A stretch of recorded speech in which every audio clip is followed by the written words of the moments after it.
Yes, hello. My name's Daniel. You may have seen me here before. If not, hello. I'm Daniel.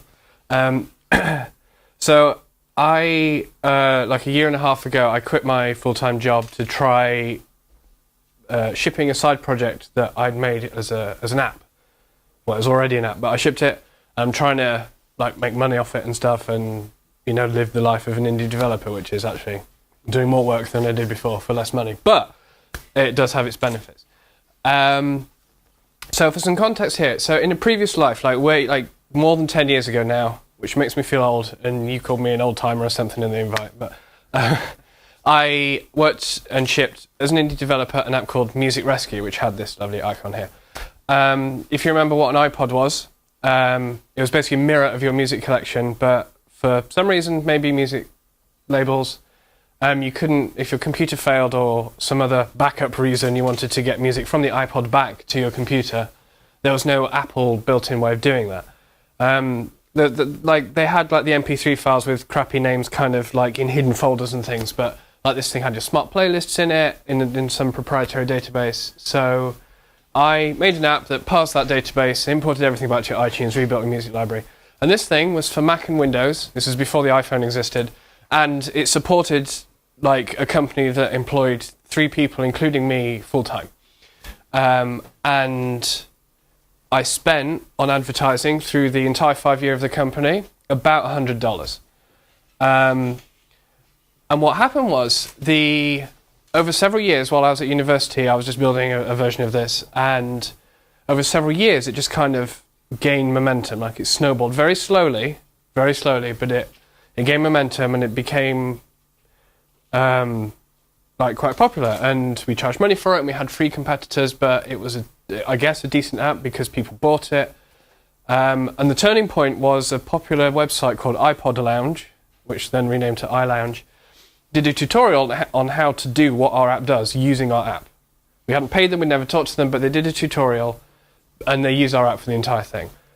And after that, it just kind of exploded. We got customers referred to us from Apple Care because they called up Apple and they said, well, we can't help you, but these guys might be able to. So it's pretty good. But the turning point was entirely luck. Like that kind of thing, like, if you look on like how I became a millionaire I didn't become a millionaire, by the way, how I became a millionaire being apps, there's always some like stupid lucky thing that you can't bank a company on or 3 people's lives or anything like that. So now I'm trying again. I've shipped a different app, and I haven't had a crazy lucky break like this yet. Fingers crossed. And I'm just going to talk how we've approached advertising it, because a lot of things I see as like, especially these days, the challenge of an indie developer is not making the app or shipping it, it's actually like getting people to find it and then exchange money for the app. So I've made an app. If you're not familiar with it, it's an app for working with cameras, like this one down here that our friend is holding, like for working with professional real cameras rather than the ones in your phone.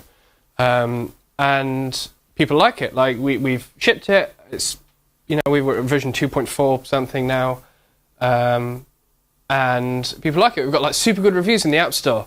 Like, we're totally blown away. If you're serious about remote control of your camera, this is the only option. And like, if you're crazy if you own an Olympus camera with Wi-Fi and haven't bought this yet, it's a must-have accessory. So like, we're making something that people like and enjoy. But the problem is, how do we make people aware that we exist? Like, we're a small company. There's 2 of us total at the moment, across soon different continents, I suppose, because the other guy's in the UK, and that's not going to be Europe anymore. So our big international business needs to figure out how to make our potential users aware that we actually exist. So I'm going to start with a disclaimer. I'm a developer, not a marketer. Tim, who's my colleague, he is also not a professional marketer, but he does know better because he's the guy that put most of this together. He's not here. Sorry. But I'm going to go through our findings and some stats and things, and just how we've approached it and how we came to those conclusions. And yeah, all right, let's move on. So our primary goal is, let's guess it, money. So you know, it's super greedy and all that, but this we can't continue shipping this if we can't keep a roof over our heads. So my goal for this company is to sustain me and any employees we have at a reasonable thing. Like, I don't want to be a millionaire, Swedish millionaire, it's quite easy, but I don't want to be a millionaire, anything like that. I just want to keep a roof over my head, keep, you know, food on the family table, and so on. So this is quite opposite, no, not necessarily opposite, but this is different to a lot of companies these days who are just looking for users. So if we have 1 million non-paying users, that's a failure, because like non-paying users don't really help us keep a roof over our heads. So our landscape is, we're quite a niche app with a limited user base, so we're looking for sort of amateur and professional owners of physical actual cameras, not iPhone cameras. We don't have any online service component. This is all like an app on your device that you use. So we sell it. We did have paid up front, but it's $25, and that didn't really fly. So we have a free to download thing with in-app purchase to unlock the good features, if you like. But it's a high price for mobile. Personally, with the in-app subscriptions that they brought out, I don't see. I don't know. I don't really think they're a good fit generally. Even though we do ship updates fairly frequently, it doesn't sit right with me personally. But that's just an opinion. So into the app, we need to drive conversions, and we settled on this. We've got 4 in-app purchases. We have 3 feature packs in different categories: one for remote control, one for working with raw files, which is like a higher quality kind of image file that some cameras make. We have a night mode, which is one feature, and we have a full bundle that's slightly discounted. That's all of them. When users use the app, rather than blocking them, if they ever come across a place where a Pro feature would be, there's just a UI saying, if you had Pro, you'd be able to do this, and a button. And if they tap the button, they bring up a store, which gives them opportunity to do an in-app purchase. And each page has a little video like this on it. So it's like, on iOS, iPhone, it's full screen. On iPad, it is not. And it just kind of gives a little video demo of what they'll get by these Pro features. So we get like shot review and high quality things. Like, there's some text underneath that explains it. If you're not a photographer, most of this will probably go over your head, but it's just kind of shows you what's going on. This we made in Apple Motion. It's quite a cool little animation tool. Well, not little, but Apple make it. It's really good. So all this is actually simulated, but it looks exactly like our app. And that yellow Pro button you saw, we actually put those in the app to do it. So the reason we have all of these separate in-app purchases and make it quite a lot more complicated, to be fair, is because the main thing is $25, which is really high. So if they tap the button, they get $25 or 259 crowns, whatever it is. It's quite high. It's a thing called sticker shock, where we go, whoa, how much? Close. So we give them the cheaper thing. So if they tap on something in the file management, they'll get the file management feature. But if they try and buy it, we get a little upsell like this saying, you can get a discounted bundle if you want everything. You won't be able to buy the full bundle after you buy a single feature. And that is because we've already got 4 in-app purchases. I don't want to complete your bundle. It's too hard. So they can tap that to carry on with the in-app purchase, and this to scroll over and they view the whole thing. This isn't the point of this conversion thing, but I did write this in quite a lot of detail on my blog, with tons of screenshots and exactly how our flow works and more stats on how it works and things. If you go to my website, which is ikend.ac, nice and easy to remember there, and at the minute it's the top post because I only blog once every 4 months, launching Cascable 2.0 has got all that in it. So, next thing for conversions is new, and we called it's an app inbox, and it's getting more common. It's like little emails in the app for the users. We can target free users and paid users, and we can target people by the camera they use in case we have a special feature that only works on one camera, or, to be honest, the idea was if there's a bug that only affects one camera, we want to tell people about it. But the big thing we're trying to keep is we don't want to be spammy, we don't want to be sleazy, we don't want to trick people into buying. So we're shipping good content that people find interesting, and with the paid free we can go like, well, with this thing you've already bought, look at this cool stuff you can do. And then people who've already paid go, oh, yeah, this is cool. And then with the free users, we can say, if you paid, this is the cool stuff you can do. It's a slight difference, but it's just tailored at the people as they're using it. And the idea with this is we bring up enough trust with the users that they're going to see something good, that we can do the occasional promotional message without making people really angry at us. So this is kind of what it looks like on iPad. Just in the help and information section of the app, we have just little things, and you can tap them, very small, and they'll tend to lead you out to a bigger blog post or whatever. So this is just very quick. Is this going to go on the right screen? No. No. Oh, no, there it was. There it is. Yes. Oh, you can't really see that. Great. So our typical... Oh, there we go. Our typical content is like this. So this is basically a support article on how to make our feature work properly. But we've disguised it as getting the most of your thing. And then we've kind of smattered it. These are all pictures taken with our tools, our like automation tools. And because camera people are nerds, we just like include like the settings and things and how we do it. But there's also tips and things in there. This is the Milky Way I took the other day. That's Yosemite. That's a camera. Yeah. So and people like see this, and you know, we took this with the app. Like I took that one. That's my house. That's not. So with this, we're kind of focused on quality and, people actually looking at this and being interested in it, reading it all the way, and kind of just, not trying to push people with like, I don't know, I just want to keep it high quality. So we're trying to get people to convert by being good, basically.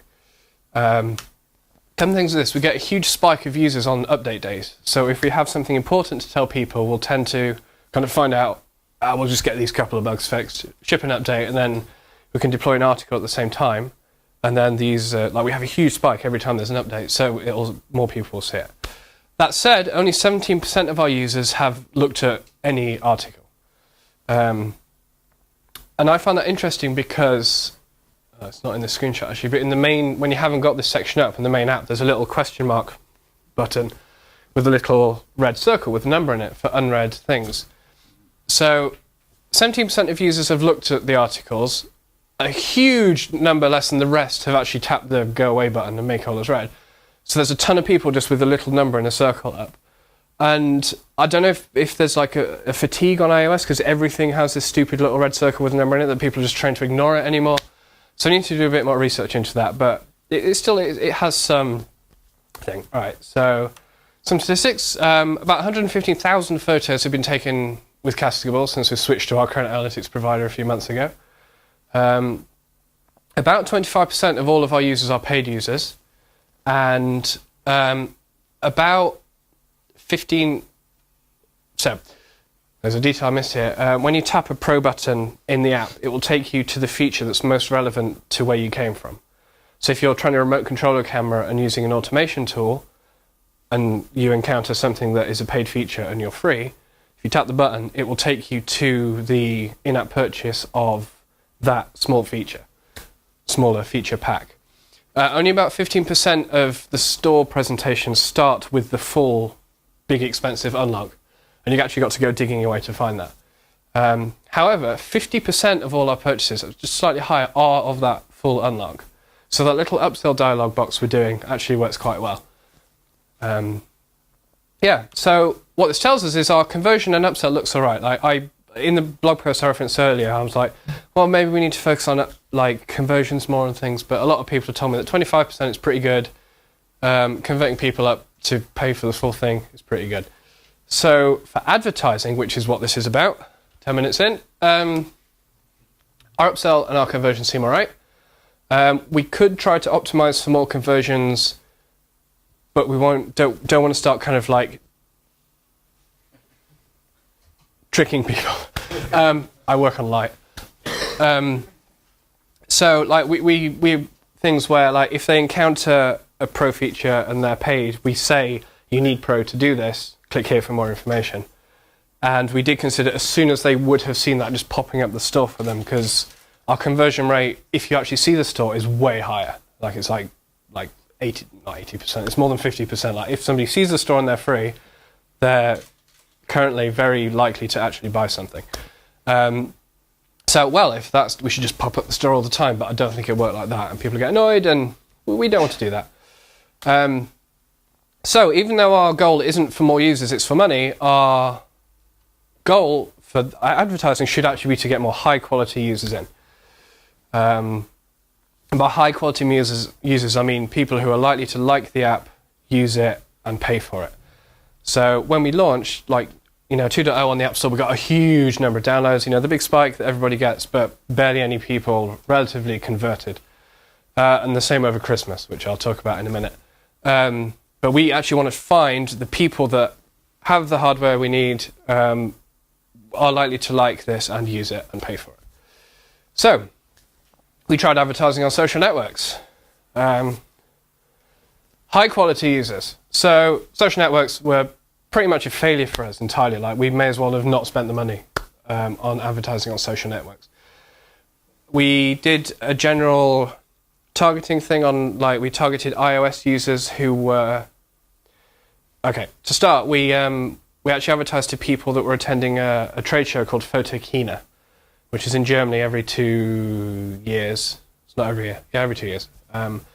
And, lots of cameras are announced there. The camera I have, wherever that is, that got announced there. It's a it's one of the biggest events in the photography world. So we made a Facebook and a Twitter and an Instagram advert, all basically the same advert, that targeted people that were there on iOS. And that did all right. We got, a number of installs, but people were just tend to be, busy at the show rather than looking for apps on Facebook. And from that, we made a thing called a copycat audience. So people that actually interacted with that app, we made an audience on Facebook that was targeting people that were similar to those people. And we targeted our mobile adverts on Facebook from then based on those people. It didn't really work. If you look at our graph, there's some within margin of error peaks, but so... Yeah, like I said, we have a on here. And this is what our adverts look like. So you get kind of a carousel of images, especially on mobile, on Instagram. So we just had a little story. There's more text under here, and we had our logo and stuff on it, but just kind of tried to tell the story. You connect your camera, you shoot cool stuff, you review a different photo, and then you share a third photo. So kind of get the story of what the app does. This might have been a terrible advert. It may well be. It probably is. We're not experts, but it just wasn't successful for us at all. I've heard this from other developers as well, and I guess just people aren't on Facebook to find apps. Google AdWords. Now, this is where I ran out of time, and I don't have much detail on this. We did run a Google AdWords campaign on desktop computers to get people to our website, and we got quite a few visits from it, and some installs, but it didn't really make enough of an effect for us to make it worth the money. Now, if you had a desktop app, I imagine this would be much better. And we do now have a desktop app, but we haven't actually advertised it yet because it's quite new. Now, this is the meat of the thing. Apple search ads for us have been incredible. Apple search ads is currently a tap where if we want more downloads, we just increase the budget and we just get a linear increase based on that, and our income just goes up with it. It's just like a tap. Now, the problem is that tap, it doesn't give us more money because the cost is linear. So just basically, it's just more people, but everything goes up. So we get more users, but we get the same amount of money basically. Has been successful. We need to. It's quite new. We need to kind of learn from this and optimize it more. And what we're doing, we're targeting users that are actually searching for the app supplied by the camera manufacturer. So because they'll get a new Canon camera, say, and they'll go to the App Store and they'll type in Canon remote, and then hopefully it will pop up as a paid ad above it. So this is quite a specific thing. So the search ads has had quite a lot of controversy. I'm not sure if you're aware, but especially among indie developers of an indie developer making a podcast app maybe that's got a lot of competition in that space, they're kind of competing against each other, but we're kind of all friends. But we, I don't think there's a single camera manufacturer own brand app that's got more than 2.5 or 3 stars on the App Store as an average rating. So I'm all right. We're we're providing a public service by giving them a better app. But this has actually worked really well. We have to have some negative keywords in there because people searching for like IP cameras and things should keep triggering around. So yeah, it's like a tap. Like I said, we add more budget as downloads, but it does get expensive fast. Like, it is quite expensive. Once you work out, we don't actually have, so our analytics provider currently doesn't integrate with search ads, so we don't have like all the figures all the way through. But our cost per acquisition is pretty decent. And I forgot to write it down, I'm sorry. It's like less than €0.50 per acquisition, I think. So, a Christmas story. So we were like, okay, we've got our budget at €10 a day, which is not much at all, but indie budget, not much money. And we're trundling along. We're like, well, Christmas, like, loads of people are going to be getting cameras, so we should like up the budget to not infinite because I don't want to go bankrupt. But so we did. We increased the budget to €100 a day on Christmas Eve, Christmas Day. Oh, sorry, all right. Sweden has Christmas different on 24th, 25th, and 26th of December. And we got a turn down. It was like the downloads graph went whoosh like that. But interestingly, unlike all the other parts of the year, the purchases graph didn't do the same thing. Like, it didn't spike. It went up a little bit, I think, but you're like, wow, that's really weird. Well, it's not really weird now I've thought about it, which is that, like, if you're getting your first camera for Christmas and you're unwrapping it under the tree, you're not looking for a prosumer level automation tool for it. You like taking pictures of cats and stuff. So we need to kind of think before we spend a bunch of money. We did get a pile of users, though. So we did get a lot of new free users, so our paid metric has gone down a little bit, but it's kind of recovering. We can target with a app inbox thing and tell them like the cool stuff they can do with their new camera. You know, got your camera for Christmas? Look at this cool thing you can do with it with this. So this is what our downloads graph looked like. So we had it at 5 a day before Christmas. I don't know if you can see this line about here. So we're just kind of trundling along at downloads. Then at Christmas, it spikes up and back down again. And then we set it to €10 a day just after Christmas, and you'll see this line blue line is just consistently higher. We have a base amount of downloads from other sources, just like natural things. But you can just kind of see flat line about halfway up, and that's flat line 3/4, like 8/10 of the way up. But our downloads, our paid, it is just kind of dish. It's really weird because, like, I don't. It's weird that it's so spiky actually. Because like some days we'll get like barely any, and then like that next day we'll get tons, and then I'm surprised it doesn't look smoother. But you can kind of see we've got €5 a day on Apple search ads, €100 a day, and then €10 a day. Like these are almost the same.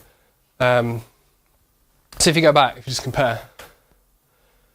You know, like these almost look within margin of error. Yeah, so right, need to pay attention. Maybe go to advertising school and think about what your users might be doing. Yeah. So just a quick thing I want to talk about as well is cross promotion. So we've recently released a Mac app has a very small subset of features. It's just like, you know, you scan I demoed it last month if you were here, but you scan the QR code on your camera to your Mac, it pulls out the photos and you just wirelessly import them into wherever on your Mac. And we mainly did it as a proof of concept on shipping our common framework on multiple platforms. We thought, I know, can't do this on the App Store, but because we're just shipping this Mac app on our own website, we can, like as an incentive, give a 50% discount to our Mac app to iOS users. So we wrote a little back-end service that takes the receipt. So on the iOS app, you type your email address into a special screen. It verifies the receipt with Apple, makes sure you've actually got valid products, make sure you haven't claimed a coupon before, blah, blah, blah, blah, blah. Contacts our payment provider, generates a discount coupon and gives that back to the user and sends them an email with it. Nice and simple. The email has a button to just go and buy the Mac app. This has been successful to the point where we're actually not selling many non-discounted orders. So it is very good to the point where we're probably costing ourselves some money by having this because it's like very popular. So now we need to double the normal price of the app to get there. So what are we going to do now? What we're going to do now is notice that sort of behind all of these spikes and things and testing out different things, our monthly active users has just been very slowly just going up and up and up. very consistent, hasn't gone down once, and it's kind of just mirroring what happened back in 2004, 5 when I did the other app. Now I don't have 3 or 4 years before I run out of money, but it's doing exactly the same thing. Like, it's just kind of slowly building momentum where we're starting to get noticed. Like, I've seen threads on forums where somebody's complaining about the Canon app, and then some other person that I've no idea who it is go, "Oh, try Cascable, it's really good." We're starting to get, like, the other week we had somebody from a podcast email us saying, like, "Can I review your app?" And I was like, "Yeah, sure." Like, it doesn't cost you anything to give away a free copy, especially now you can do in-app purchases as redemption codes in iTunes Connect now. So it's free, yeah, why not? Well, don't say, yeah, it's free, why not? But it's free to me, like, why not? Just, if we get one paid user from it, it's paid for itself. And the woman who runs the podcast was like, "All right, well, I'll have a go, and if I don't like it, I'll contact you and tell you why. Otherwise, I'll do an email." And I was like, "Okay." Didn't hear anything for a couple of weeks, and I saw an email from her a couple of days ago. I was like, she doesn't like it. And she's like, "This is great!" And she asked a couple of questions. So that's really, really sort of warming. And, we're starting to get there, starting to get noticed, but it's very slow. So what we're actually going to do is we're going to not do social adverts anymore for a while because they're not worth the money. We're going to keep a low budget on Apple search ads just to keep that ticking along. Pay attention to what's triggering it. Just keep that going in the background. We've cancelled our AdWords campaign because that's not really worth the money either. So the only thing we've got going is Apple search ads that's costing us money. And that's only active in the US.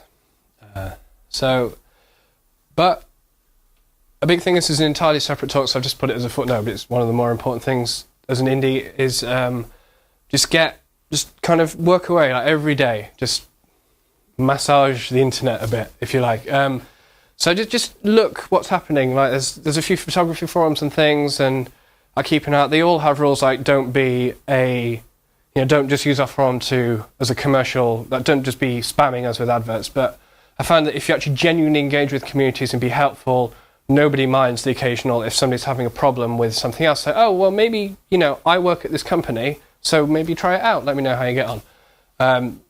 It's getting users that way. Content to press is super hard. It's a slog. It's demoralizing because you send emails out to everybody and nobody responds. It's just horrible, horrible work. But every day you just sort of give it a thing, and you'll very slowly get there. But we're doing all this because we're working on another big launch. And a lot of apps these days just kind of go for a continual, like, release cycle every 2 weeks, blah, blah, blah. But for marketing and advertising, actually having a big launch as a small company is really helpful because you can make a bit of a splash, and then this splash kind of counteracts a little bit the fact that you're super tiny, and then you're more likely to be noticed. So, like, in March to April time, we're going to add support for a big pile of new cameras, add some geotagging support, other new features that people have been asking for, and hopefully sort of just this will start to pay off because suddenly there's people who know who you are, have heard your name. It just kind of sets off a thing in their head. We've been contacting the press a little bit, just seeing if they need help, if they want redemption codes. They will kind of trigger the name. "Oh, I've got an app for that, a redemption code for that, and they're releasing a new update. Maybe I should check it out."